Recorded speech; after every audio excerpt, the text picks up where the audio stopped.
Hi, welcome to Language in Film, where we take a closer look at how language is used creatively in cinema. It's a wondrous edifice we've managed to construct, but it's also rather fragile, I'm afraid. I hadn't planned on making a video about the new science fiction series, The Peripheral, but I was pleasantly surprised when I sat down to watch it and discovered how well done the show's attention to dialect was. I could envision an alternate timeline where the creators of this show glossed over this aspect of language, and the result could have been disastrous. And that would have been terrible, but also fitting, since this is a show, after all, about alternate timelines. That actually hurts my head. Based on the book of the same name by William Gibson, the show has two primary settings. The first is set in the near future around 2030 in the Blue Ridge Mountains of the American South, while the second is set in London, England, around 2100. The show's premise is that in the far future, technology and biology have been seamlessly integrated. A notable example related to language is the fact that characters are able to encrypt their spoken language to one another. Not sure I like that look, love. Argist a thir fósin is sile. And as an ish caf miliar to look nads as snan or t-shirt. And powerful elites are able to open alternate timelines in the past called stubs. It's actually quite simple. The act of connection produces a fork in causality, the new branch causally unique. A stub, as we call them. People are basically able to send their consciousness into artificial bodies, back and forth between these alternate timelines. Needless to say, it's an idea that requires some suspension of disbelief. I assume he gave you reason to believe that. And that's where the linguistic realism of the dialects comes into play. I just want to say that, as someone from the South with a keen ear for these sorts of things, a single bad Southern accent out of the mouth of an actor can ruin a viewing experience for me. Indeed, indeed. The thirst for knowledge is a very commendable thing. Though I do believe when you hear the explanation, you shall laugh riotously. But for the most part in this show, the actors nail the dialects of their characters. A dialect coach must have been hired here, and it really pays off.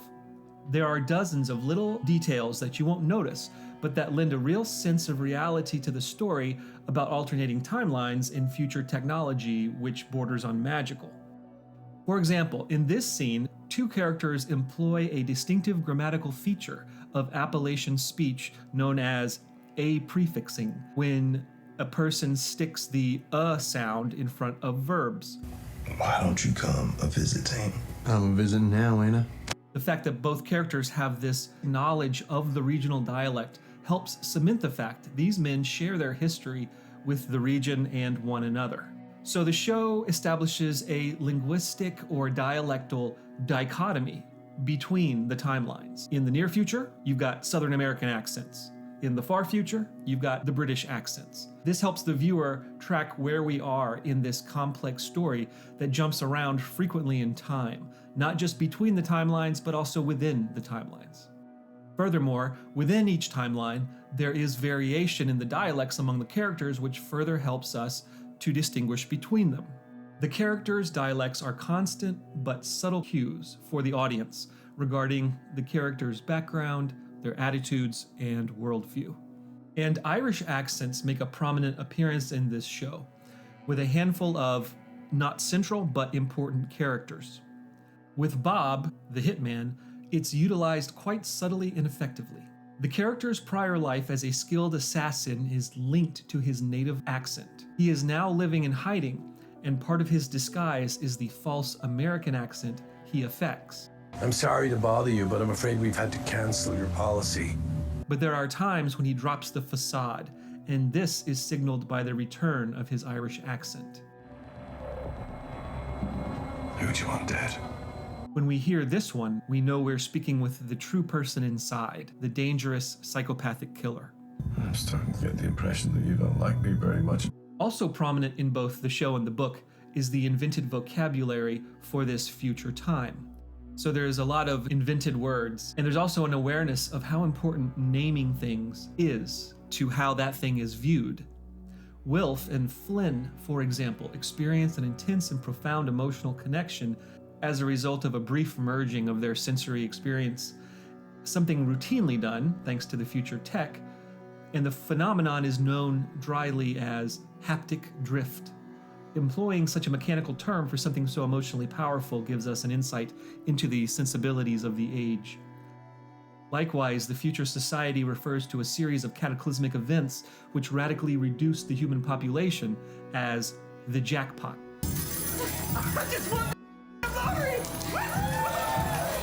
To hit the jackpot in English means to win big at a game of chance. The idea is that, retrospectively, these globally devastating disasters were actually a boon to the survivors. But this is the terminology of the ruling elite, who live in the privileged luxury of the rebuilt society that they don't have to share with very many people. It's even brought to our attention that the very term used for the alternate timelines, stubs, is purposefully derogatory. A stub, as we call them. But why do you call them that? It sounds short, nasty, brutish. Calling it a stub makes it a bit easier for us to third world it. While The Peripheral isn't the greatest show I've ever seen, it's certainly an enjoyable ride, and I'd recommend it to anyone who likes science fiction. Sometimes it buckles under the weight of its own complexity, trying to cram too many characters, ideas, and twists into a single show that might have benefited from being stripped down some. This is getting complicated, isn't it? There are scenes which function only for the purpose of exposition dumps, where two characters talk to each other about things that both of them already know, just to fill in the audience. So, let's you and I have a quick review, shall we? But the show's strengths more than compensate for the rough edges. None of it can hold a candle to what it's like to go there. You have no idea how magical it is.